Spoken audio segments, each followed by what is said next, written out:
Sem 1.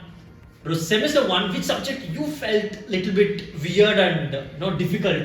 Honestly speaking, all the subjects were difficult for me. But it was a base, foundation for all of us. It was like I came with zero knowledge of any of these things. I just knew that my only thought was about medicines, but I never knew for a medicine this much hard work is there. So yeah, I might even say that remedial mathematics, which was disaster for me, which I didn't take in my 11th and 12th, was a disaster. Yeah, maybe that's the nightmare for me. Yeah. Because other subjects I could understand.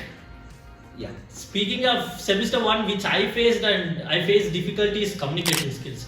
Remember how bad my communication skills were. Like, I didn't know anything. I was very bad at English and I was not able to speak. Still, I'm not great and all, but I'm able to manage with it. But when it comes speaking about that, I'm sorry to interrupt. Yeah. So in bachelor's in pharmacy, when we joined, it was like noob.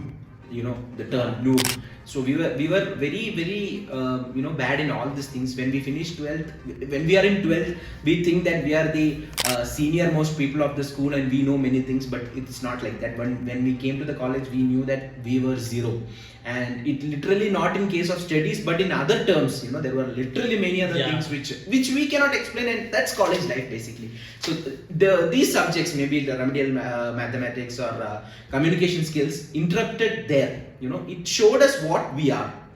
Just like how Red Bull, this first year of B.pharm, right? It gives a lot of exposure to all of us. All of us. We came inside and we started seeing a lot of stuff. It's like, wow. That's what we were like, wow. Though with the syllabus and as well as with the environment, college, all the stuff, we were like, whoa, there is too much.